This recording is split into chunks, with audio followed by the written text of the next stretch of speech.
Pinilit ko iwasan ka, dahil ako nakatali na sa isang dilag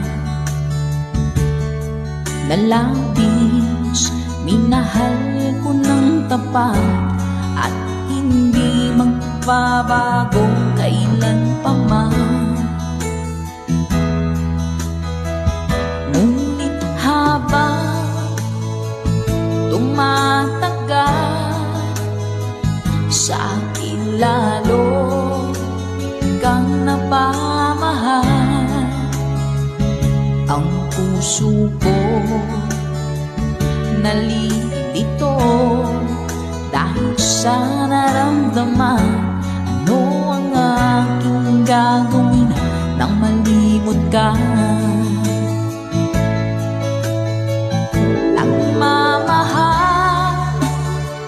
ako sa'yo, nagmamahal kahit ito'y bawal. Pinilit ko limutin ka, ngunit di ko maiwasan na mahulog ang puso ko sa'yo, sinta.